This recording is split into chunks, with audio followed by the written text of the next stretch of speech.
Éternel, je prie pour la parole. Père, viens nous remplir ce matin, viens nous conduire, viens nous guider. Que ta parole nous remplisse. Que ta parole nous instruise. Qu'elle nous fasse connaître ta volonté ce matin. Comment est-ce que tu voudrais que nous marchions? Seigneur mon Dieu, que tout ce qui est œuvre de la chair se taise. Mais que seule ta parole nous soit donnée ce matin. Viens nous enseigner.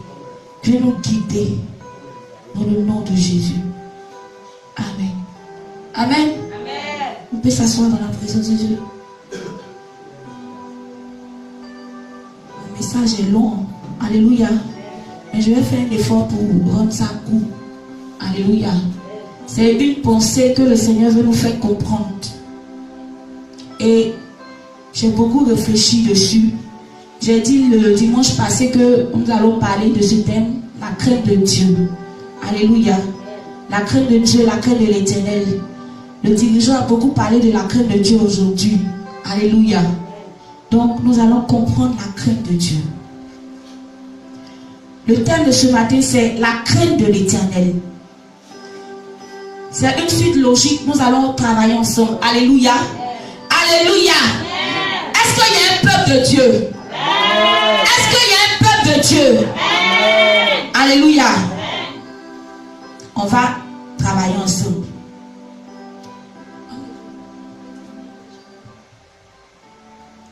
Le thème de ce matin, c'est la crainte de l'Éternel. Là, on va aller avec les définitions. Selon le dictionnaire, crainte vient du mot crainte qui veut dire respecter, révérer. Alléluia. Crainte vient du mot craindre qui veut dire respecter, révérer. Selon la Bible, il y a plusieurs définitions. Alléluia. Mais qui reviennent à la même chose. Selon la Bible, la crainte de Dieu a plusieurs définitions qui reviennent à quelque chose, à une seule chose. Alléluia. Nous allons comprendre. En premier, la première définition sur la Bible de la crainte de Dieu, nous prenons le Psaume 111, verset 10. Le Psaume 111, verset 10. Psaume 111, verset 10. D'abord, avant, est-ce que quelqu'un déjà peut me dire qu'est-ce que c'est que la crainte de Dieu? Alléluia. La crainte de Dieu. Vous jouez les timides. Alléluia.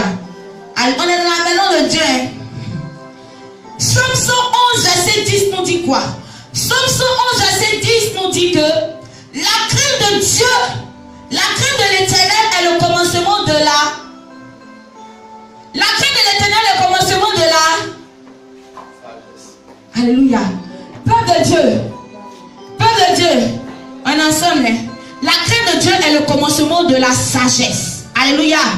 Selon le Psaume 111, verset 10. Ça, c'est la première définition que nous devons comprendre. La crainte de l'Éternel est le commencement de la sagesse. Selon le Psaume 111, verset 10. Et lorsque nous prenons Job, le chapitre 28, verset 28, la Bible nous dit que la crainte de l'Éternel, c'est la sagesse. Alléluia. Nous partons dans une suite logique pour comprendre ce que c'est que la crainte de Dieu. Alléluia.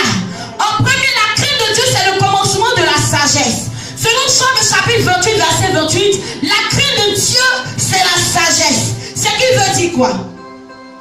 Ce qui veut dire que choisir de craindre Dieu, choisir de respecter Dieu, c'est faire le choix de la...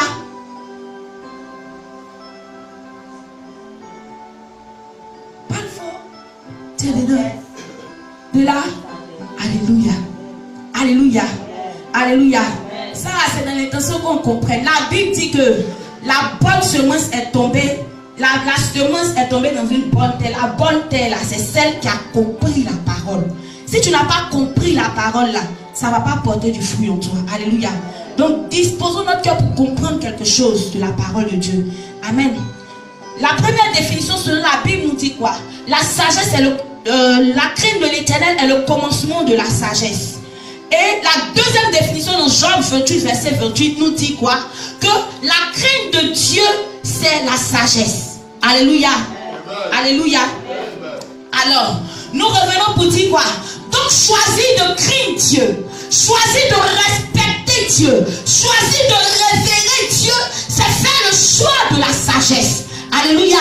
Choisir de faire la volonté de Dieu, choisir d'accepter Dieu dans ta vie, choisir de marcher avec Dieu, c'est commencer à être sage. Alléluia. Alléluia. Nous continuons toujours dans le livre de Job, nous partons dans Proverbe 8, verset 13, pour comprendre la troisième définition de la sagesse.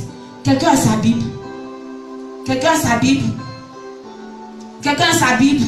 Peu de Dieu. Alléluia. Alléluia. Tu vas prendre Proverbe chapitre 8, verset 13.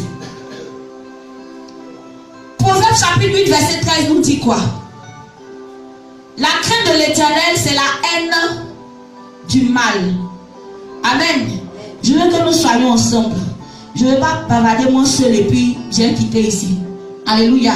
Je veux qu'on comprenne. Amen. Tu n'as pas de Bible.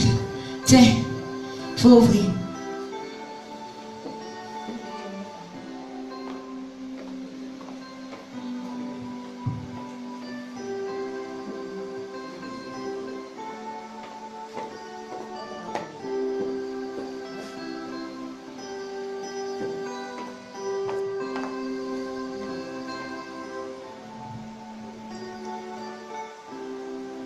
Chapitre 8, verset 13 nous dit quoi? La crainte de l'Éternel, c'est la haine du mal. Alléluia. Alléluia. Donc, la crainte de l'Éternel est le commencement de la sagesse. La crainte de l'Éternel, c'est la sagesse. Et 3, la crainte de l'Éternel, c'est la haine du mal. Alléluia. Ça nous fait 3 définitions. Donc, nous déduisons quoi? Pouvons-nous tirer de ces 3 définitions? Si la crainte de l'Éternel, c'est la haine du mal, alors la crainte de Dieu qui est la sagesse nous enseigne comment acquérir l'intelligence. Selon Job 28, verset 28. Job 28, verset 28 nous dit. Quelqu'un a trouvé? Job 28, verset 28.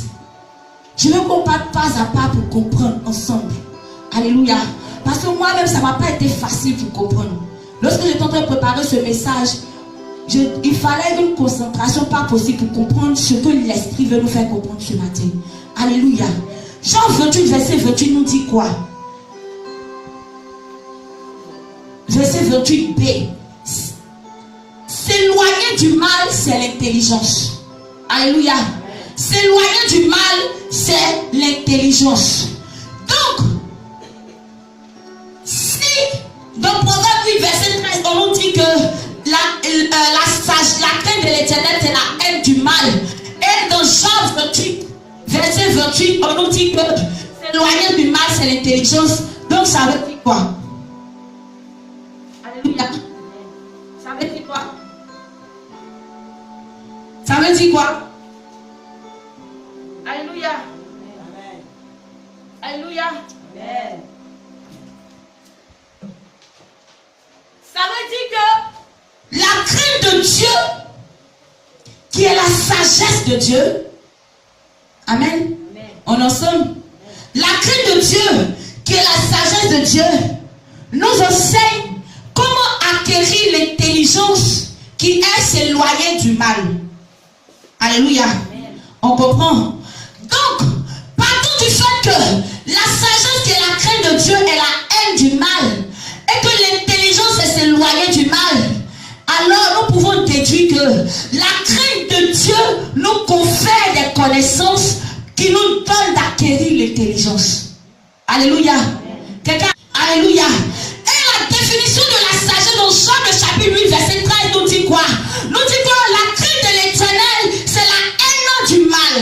Donc si l'intelligence c'est s'éloigner du mal, et que la crainte de l'Éternel c'est s'éloigner du mal, alors la sagesse nous enseigne des connaissances pour nous permettre à acquérir quoi? L'intelligence. Alléluia. La sagesse, c'est la haine du mal. Et l'intelligence, c'est s'éloigner du mal. Alléluia. Donc, qu'est-ce que la sagesse nous enseigne? La sagesse nous enseigne comment nous éloigner du mal. D'où la sagesse nous enseigne comment acquérir l'intelligence. Alléluia. L'intelligence selon Dieu, c'est s'éloigner du mal. L'intelligence selon Dieu, comme l'homme de Dieu a dit, c'est chercher Dieu, s'éloigner du mal. Alléluia. On comprend cette partie. Amen. Donc je récapitule. La crainte de Dieu nous confère des connaissances qui nous donnent d'acquérir l'intelligence qui est s'éloigner du mal. Amen. Donc, nous aurons maintenant une quatrième définition de la sagesse dans le livre de Proverbes chapitre 1 verset 7. Proverbes chapitre 1 verset 7. Quelqu'un a trouvé? Proverbes chapitre 1 verset 7. Quelqu'un a trouvé? Tu peux lire, mon frère Mathieu. Proverbes chapitre 1 verset 7. Tiens le micro. La crainte de l'Éternel est le commencement de la science. Alléluia. Les insensés méprisent la sagesse Et et l'instruction. Amen. On s'arrête là. On va prendre juste la première partie. Reprends juste la première partie, s'il te plaît. La crainte de l'Éternel est le commencement de la science. Amen. C'est bon. C'est bon. Tu peux t'asseoir. Alléluia. La crainte de l'Éternel est quoi? Le commencement de la science. Amen. La science, c'est quoi? La science, c'est la connaissance. What is science? Science is knowledge. Alléluia. La crainte de Dieu est le commencement de la sagesse. The fear of God is the beginning of wisdom. Alléluia. Donc, le commencement de la sagesse, et ici on nous dit, la crainte de Dieu est le commencement de la connaissance. La science veut dire la connaissance. Alléluia. Donc, je vous ai dit, lorsqu'on a bossé, on a déduit que la crainte de Dieu nous confère des connaissances. Alléluia. Donc, pour mieux comprendre cette partie, nous venons comprendre ici que la crainte de Dieu est le commencement de la connaissance, est le commencement de la science. Donc, si la crainte de Dieu est le commencement de la science, alors la crainte de Dieu nous enseigne des connaissances. Amen. La crainte de Dieu nous enseigne des choses, nous donne de la connaissance. Alléluia. Décider de respecter Dieu nous enseigne des connaissances. Décider de révérer Dieu nous enseigne des connaissances. Et ces connaissances-là, c'est la sagesse de Dieu. Alléluia. Le deuxième point. En quoi est-ce que les connaissances que nous confère la crainte de Dieu nous aident à acquérir l'intelligence? En quoi est-ce que les connaissances que nous enseigne la crainte de Dieu, les connaissances que nous enseigne la sagesse de Dieu là, en quoi est-ce que ça nous permet d'acquérir l'intelligence? Parce que l'objectif de Dieu, c'est que nous soyons intelligents. Intelligents comme selon lui. Et cette intelligence, ça c'est quoi? S'éloigner du mal. Alléluia. Alléluia. Donc l'objectif premier, c'est s'éloigner du mal. Quelle vertu la crainte de Dieu, qui est la sagesse de Dieu, nous donne pour permettre, nous donne pour nous permettre de nous éloigner du mal. En d'autres termes, on continue. Prenons Proverbe 8, verset 12. Proverbe 8, verset 12. Vous avez compris la question? Vous avez compris la question? Je reprends. Alléluia.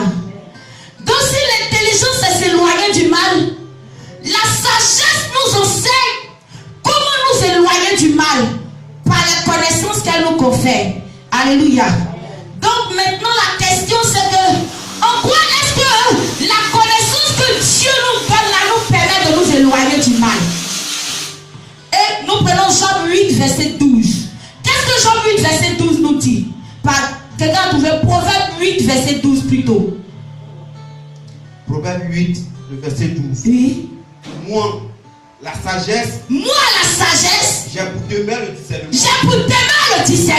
Et je possède la science de la réflexion. Amen, on s'arrête là. Et je possède la science de la réflexion. Alléluia. Donc, les connaissances que nous confère la sagesse, qui est la crainte de Dieu, le respect de Dieu, nous donne ici de faire quoi? D'arriver à faire quoi? Hein? Discerner. Alléluia. Nous devons arriver à discerner. Donc les connaissances que Dieu te donne au travers de sa sagesse te mènent à discerner et à avoir quoi? La réflexion. Alléluia. L'objectif de Dieu, c'est que tu t'éloignes du mal. La sagesse, c'est la haine du mal. L'intelligence, c'est s'éloigner du mal. Alléluia. Donc Dieu t'enseigne maintenant comment est-ce que tu dois arriver à t'éloigner du mal. Il vient maintenant t'enseigner le discernement. Donc la sagesse de Dieu nous enseigne le discernement. Alléluia. Et la réflexion. Amen. On continue. On a compris la partie. On a compris. On continue. Ce qui veut dire que, je récapitule, la connaissance que nous confère la sagesse de Dieu nous apprend le discernement. Définissons le discernement selon le dictionnaire. Mon frère, ma soeur, le discernement, c'est pas petit, c'est puissant. Dis c'est puissant. C'est puissant. Dis discernement là, c'est puissant. Alléluia. Discernement veut dire, selon le dictionnaire, faculté de l'esprit qui sert à distinguer les choses. Selon le dictionnaire, faculté de l'esprit qui sert à distinguer les choses. Alléluia. Dis à ton voisin faculté. Faculté de l'esprit. Donc c'est une capacité de l'esprit à distinguer les choses. Alléluia. Une capacité de ton esprit à séparer les choses. Une faculté de l'esprit à juger sainement, à apprécier des valeurs morales ou intellectuelles des gens. C'est une capacité, une faculté de l'esprit. Alléluia. On n'a pas dit faculté de l'âme ni faculté du corps, mais on dit faculté de l'esprit. Alléluia. Donc, et aussi la réflexion. Nous avons lu Proverbe 8, verset 13, le discernement et la réflexion. Il dit quoi? Lui, la sagesse, il demeure dans le discernement et il possède la science de la réflexion. C'est-à-dire qu'il a la connaissance de la réflexion. Quand il réfléchit, là, lui, il a fini ça. Alléluia. Donc la réflexion selon le dictionnaire, c'est quoi? C'est action de l'esprit qui réfléchit, méditation sérieuse. Alléluia. Considération attentive sur quelque chose. Donc la réflexion est une action de l'esprit. Amen. Amen. Amen. Le discernement est une faculté de l'esprit et la réflexion est une action de l'esprit. Donc quand le discernement, quand tu as atteint la faculté de l'esprit, la faculté de discerner, arriver à avoir la faculté de discerner, c'est atteindre une dimension où tu arrives à discerner.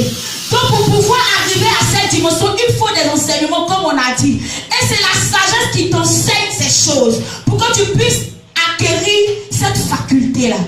Alléluia. Pour que ton esprit puisse acquérir cette faculté, celle de discerner. Et ensuite, ton esprit peut se mettre en action pour arriver à réfléchir. Alléluia. Toujours dans le même but, toujours dans le même objectif qui est de quoi? Quand la sagesse t'enseigne, c'est pour que tu fasses quoi? Pour que tu t'éloignes du mal. Alléluia. Donc toujours dans le même but de pouvoir t'éloigner du mal, le Seigneur t'enseigne le discernement et la réflexion. Alléluia. Donc, Dieu dans le but d'atteindre son objectif va établir un plan pour l'atteinte de ses objectifs. Alléluia, peuple de Dieu.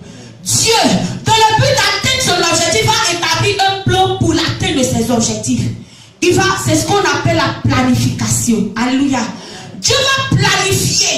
Et la sagesse planifie. Alléluia. La sagesse nous envoie à planifier. Par le discernement, nous arrivons à planifier. Amen. Donc l'objectif de Dieu, comme je l'ai dit au préalable dimanche dernier, j'ai dit dans le message que l'objectif premier de Dieu était quoi? Que nous héritions du royaume des cieux. Alléluia. Donc, mais comment est-ce que nous allons hériter du royaume des cieux? Nous ne pouvons pas hériter du royaume des cieux si nous sommes dans le mal. Alléluia. Dans le plan de Dieu, pour qu'on sorte du mal, il vient maintenant nous enseigner la sagesse. Amen. Amen. Dieu, sachant en lui-même que l'homme ne pouvait pas lui plaire, à plus forte raison hériter du royaume des cieux, Dieu va trouver un moyen par lequel il va conduire l'homme. Alléluia. Alléluia. En agissant sur l'esprit de l'homme, Dieu veut agir sur ton esprit pour que tu arrives à faire ce qui lui plaît. Alléluia. Pour qu'il agisse sur ton esprit pour te donner la faculté du discernement. Parce que si tu n'arrives pas à discerner, tu n'arriveras pas à faire ce qui plaît à Dieu. Alléluia. La faculté, c'est quoi? La faculté, c'est une puissance physique ou morale qui rend un être capable d'agir. Alléluia. Selon le dictionnaire, la faculté est une puissance, on dit physique ou morale. On va prendre dans le sens de morale ici. Amen. Une puissance morale qui rend l'homme capable d'agir. Un être capable d'agir. Alléluia. Donc Dieu veut nous rendre capables d'agir. Mais d'agir dans quel sens? D'agir pour lui. En nous éloignant du mal par sa crainte. Par la crainte de Dieu, Dieu nous donne la faculté de discerner. Amen.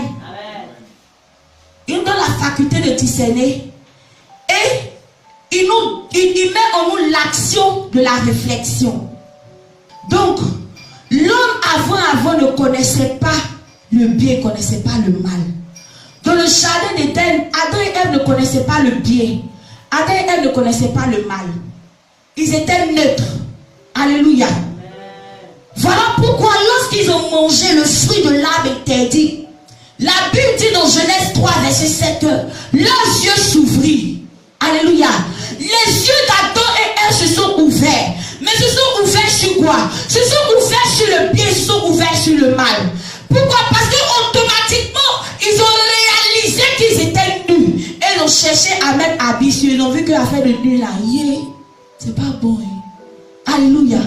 Et ils ont cherché à mettre habit sur eux. Et au verset 22, Dieu va déclarer quelque chose. Genèse chapitre 3, verset 22. Dieu va dire quoi? Dieu va dire que l'Éternel Dieu dit, voici, l'homme est devenu comme l'un de nous pour la connaissance du bien et du mal. Alléluia. Alléluia. Empêchons-le maintenant d'avancer sa main et prendre de l'arbre de vie, d'en manger et de vivre éternellement. Donc Dieu va dire que Adam et Ève sont devenus maintenant comme des dieux pour la connaissance du bien et du mal. Avant, Adam et Ève ne connaissaient pas le bien et le mal. Mais lorsqu'ils ont désobéi à Dieu, ils ont connu ce que c'est que le bien, ce que c'est que le mal. Ce qui veut dire quoi? L'homme a eu maintenant quoi? Le discernement. Alléluia. Avant, l'homme n'avait pas le discernement de ce qui était le bien et le mal. Mais l'homme a connu le discernement de ce qui était le bien et le mal en désobéissant à Dieu. Alléluia. Mais la Bible va nous comprenons quoi par là? Nous comprenons que Adam et Ève n'étaient pas capables d'agir pour Dieu. Selon le discernement qu'ils ont eu, ils n'étaient pas capables d'agir pour Dieu. Alléluia. En eux ne se trouvait pas la capacité de pouvoir faire la volonté de Dieu. Ils n'avaient pas la capacité de pouvoir obéir à la parole de Dieu. Alléluia. Alors Dieu a réalisé que le cœur de l'homme était toujours rempli de méchanceté, était toujours rempli de mauvais. Alléluia. Prenons Genèse chapitre 6, verset 11. La terre était corrompue devant Dieu. La terre était pleine de violence. Dieu regarda la terre et voici, il était corrompu, car toute chair avait corrompu sa voix sur la terre. Alors Dieu dit à Noé, la fin de toute chair est arrêtée, car devant moi, car ils ont rempli la terre de violence. Voici, je vais les détruire avec la terre. Amen. Donc, Dieu a vu que l'homme n'était pas capable de faire sa volonté ou d'agir pour lui. Donc, Dieu a décidé de détruire la terre. Genèse chapitre 8, verset 21. Au verset 21, maintenant, voilà ce que l'Éternel va dire. Dieu a détruit la terre. Il a renversé tout. Alléluia. Il a mandaté Noé. Noé a construit l'arche. Ils étaient 8 personnes. Alléluia. Et c'est ces 8 personnes-là qui ont été sauvées. Et au verset 21, voilà ce qui va se passer. Lorsque le déluge est terminé, voilà ce que l'Éternel va dire. L'Éternel sentit une odeur agréable et l'Éternel dit en son cœur, je ne maudirai plus la terre à cause de l'homme, parce que les pensées du cœur de l'homme sont mauvaises dès sa jeunesse. Alléluia. Lorsque Dieu nous a créés au début, il ne nous connaissait pas. Alléluia. Il a dit Dieu ne nous connaissait pas. Alléluia. Et Dieu nous a testés. Alléluia. Lorsque celui qui a confectionné la voiture, là, dans les premiers lieux qu'il a créé la voiture, il a testé la voiture.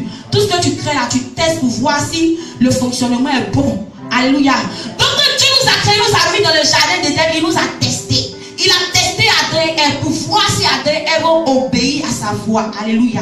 Mais il a vu que le cœur d'Adam et Ève n'était pas disposé à lui obéir. Parce que Adam et Ève ne se trouvaient pas la capacité d'obéir à Dieu. Alléluia. Alléluia. Donc, Dieu nous a testé la première fois et il a vu que nous étions faibles. Le premier test a échoué. Donc, à partir du test, maintenant, Dieu a trouvé la solution pour pouvoir emmener l'homme à être capable de lui obéir. Donc, Noé va trouver grâce aux yeux de Dieu. Et Dieu va trouver un autre moyen pour permettre à l'homme de pouvoir lui obéir. Donc Dieu va passer à une autre étape. Dis une autre étape. Répète après moi. Celle de rendre l'homme capable d'agir pour lui. Alléluia. C'est la deuxième option que Dieu a trouvée. Nous rendre capables d'agir pour lui en nous enseignant sa sagesse. Voilà pourquoi je t'ai dit tout à l'heure. Il y a une puissance dans la sagesse de Dieu. Dis à ton voisin, il y a une puissance dans la sagesse de Dieu. Il y a une puissance dans la crainte de Dieu. Prenons le livre de Proverbe 1, verset 4. Proverbe 1, verset 4 nous dit quoi? Oui. Il dit pour donner aux disciples du discernement. Pour donner aux disciples. Aux simples.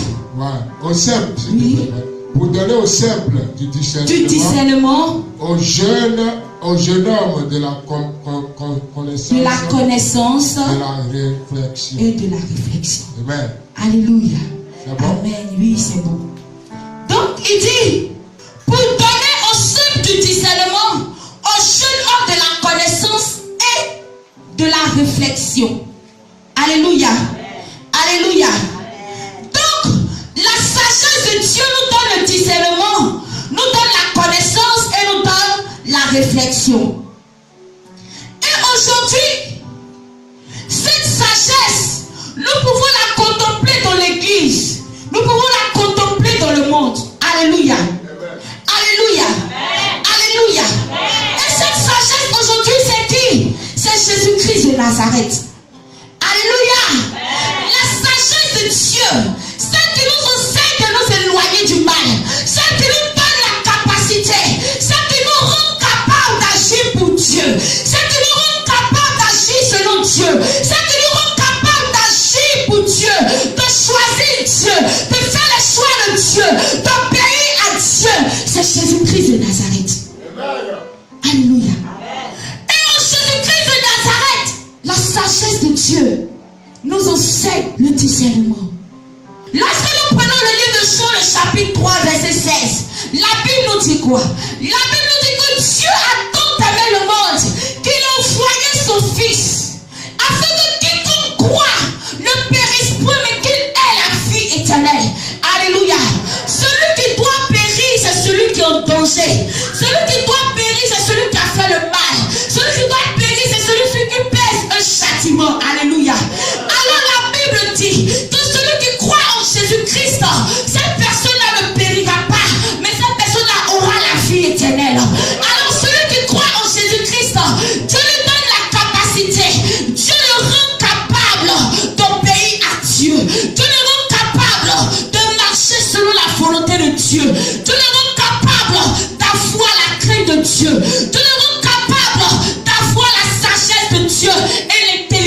Dieu. Amen. Alléluia. Alléluia. Et ce Jésus-Christ qui est la sagesse de Dieu est venu dans le monde avec un nouveau commandement. Avec un nouveau commandement qui est: tu aimeras l'Éternel ton Dieu de tout ton cœur, de toute ton âme, de toutes tes forces et de toutes tes pensées. Et tu aimeras ton prochain comme toi-même. Ce sont les deux lois que Jésus-Christ, qui est la sagesse de Dieu, nous a envoyées. Jésus-Christ est la sagesse de Dieu. Jésus-Christ nous enseigne la crainte de Dieu. Alléluia. Il nous apprend à faire les choix de Dieu. Il nous apprend à être sage. Il nous apprend à être intelligent pour Dieu. Il nous donne le pouvoir de nous éloigner du mal. Dis le pouvoir. Le pouvoir de nous éloigner du mal. Frères et sœurs, la crainte de Dieu est très importante aux yeux de Dieu. Si tu ne crains pas Dieu, il y a des choses que tu vas faire. Alléluia. Si tu ne crains pas Dieu, tu vas te laisser entraîner par les abominations de ce monde. Si tu ne crains pas Dieu, tu vas détruire ta vie. Pourquoi? Parce que celui qui ne craint pas Dieu, c'est celui qui ne s'éloigne pas du mal. Donc ça veut dire quoi? Il demeure dans le mal.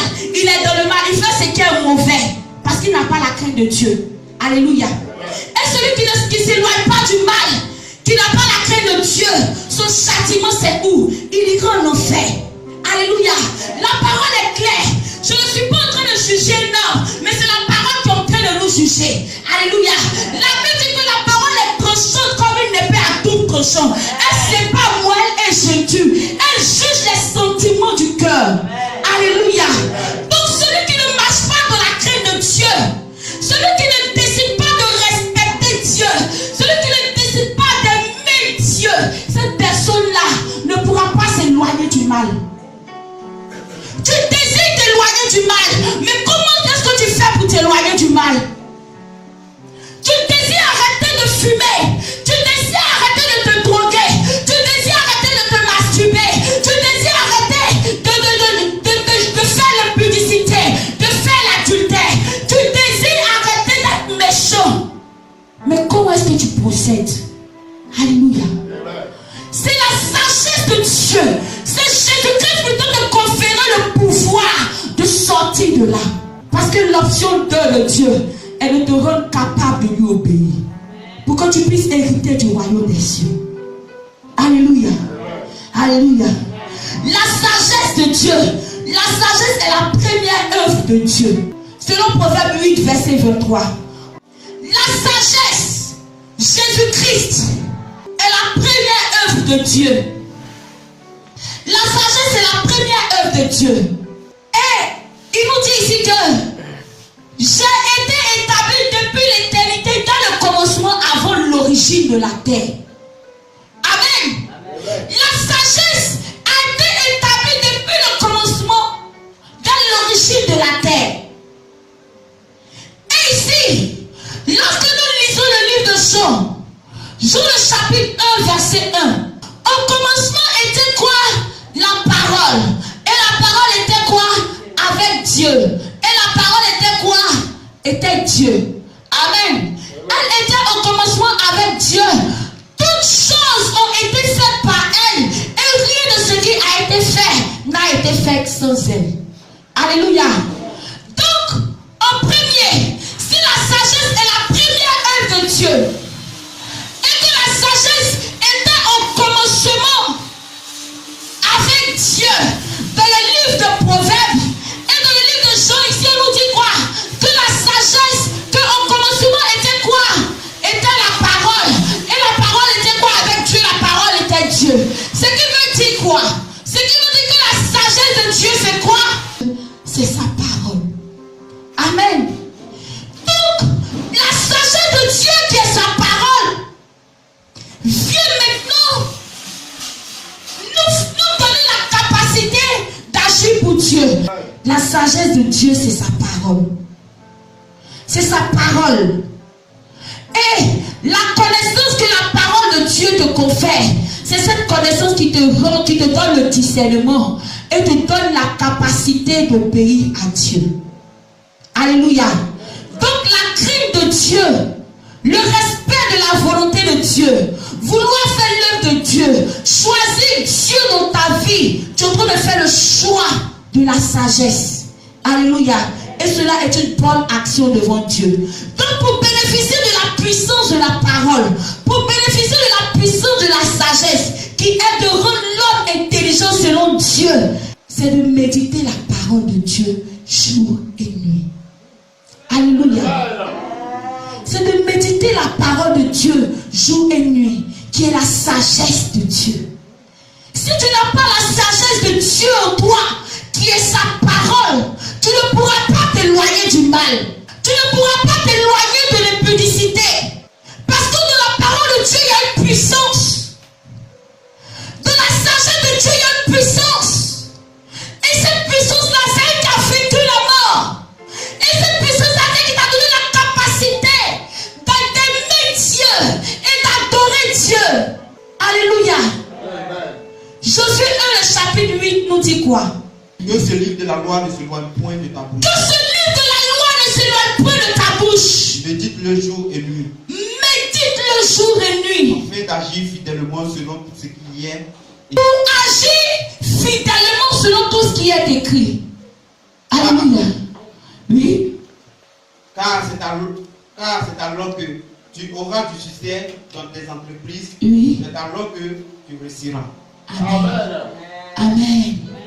Est-ce que quelqu'un a compris quelque chose? Il dit que ce livre de la loi ne s'éloigne point de ta bouche, mais médite-le jour et nuit, pour que tu agisses fidèlement selon ce qui est écrit. Il y a des gens qui disent: je veux donner ma vie à Dieu, mais tu ne médites pas la parole de Dieu. Il dit: lorsque tu méditeras cette parole jour et nuit, c'est là que tu arriveras à agir fidèlement selon ce qu'elle dit. Que Jésus ne s'éloigne point de ton cœur. Alléluia. Jésus-Christ est la sagesse de Dieu. Il est la parole de Dieu. Alors que Jésus-Christ ne s'éloigne point de ton cœur. Amen. Que Jésus-Christ ne s'éloigne point de ton cœur. Souviens-toi de Jésus-Christ jour et nuit. Souviens-toi de Jésus-Christ à chaque instant de ta vie. Afin de poser certaines actions, ou toutes les actions que tu dois poser, souviens-toi de Jésus-Christ de Nazareth. Il dit quoi? Il dit que Christ vive dans votre cœur par la foi. Amen. Frères et sœurs, Jésus-Christ est la sagesse de Dieu. Il est la sagesse infiniment variée de Dieu. Ce matin, tu vas garder Christ dans ton cœur, frère. Parce que si tu agis sans penser à Jésus, tu ne t'éloigneras pas du mal. Si tu penses tes actions sans garder Jésus dans ton cœur, tu ne t'éloigneras pas du mal. Et tu n'acquériras pas l'intelligence selon Dieu. L'intelligence selon Dieu, c'est s'éloigner du mal. Et la sagesse de Dieu, c'est la connaissance de sa parole. Alléluia. Alléluia. La crainte de l'Éternel, c'est de respecter Dieu. C'est d'aimer Dieu. Garder les commandements de Dieu ce matin. Et le Seigneur veut te sauver. Alléluia. Pour sa parole, il y a une puissance. Pour sa sagesse, il y a une puissance. Ce matin, Jésus-Christ, qui est la sagesse de Dieu, est là. Tu vas te tenir debout. Et nous allons prier. La crainte de l'Éternel, c'est la haine du mal. La crainte de l'Éternel, c'est s'éloigner du mal. Et Dieu vient nous rendre capables de pouvoir nous éloigner du mal en nous envoyant Jésus-Christ ce matin. En déposant en nous la faculté du discernement et de la réflexion. Médite Jésus. Médite sur Jésus. Médite sur le nom de Jésus. Car ce monde passera. Est-ce qu'on se verra au paradis? Est-ce qu'on se verra au paradis? Amen. Tu vas élever ta main vers le ciel.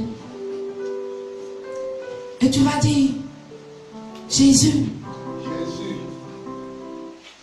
je veux te serrer contre mon cœur.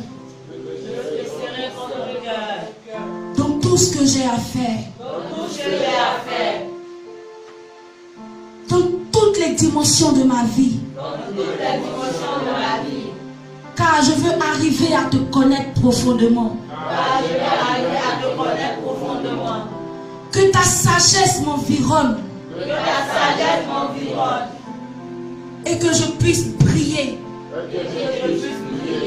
devant ton trône.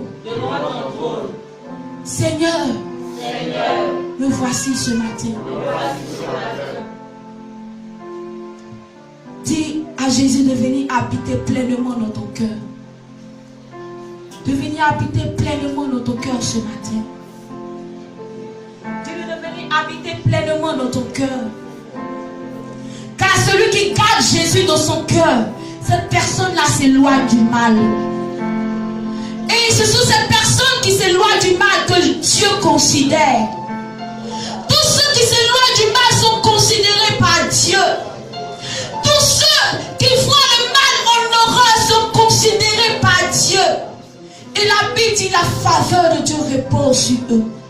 Le Seigneur veut envoyer sa faveur. Tous ceux que Dieu considère sont ceux qui savent s'éloigner du mal. Sont ceux qui ont connu l'intelligence de Dieu. Sont ceux qui se sont plongés dans la parole de Dieu. Sont ceux qui se sont plongés dans la parole afin de marcher avec elle.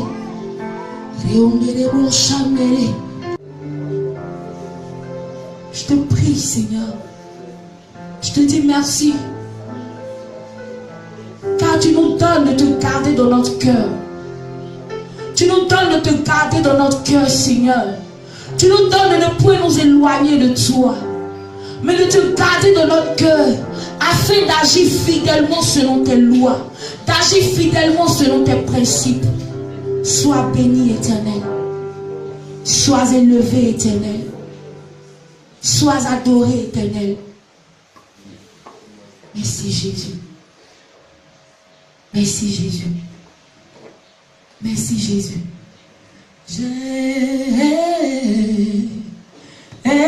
Jésus, tu as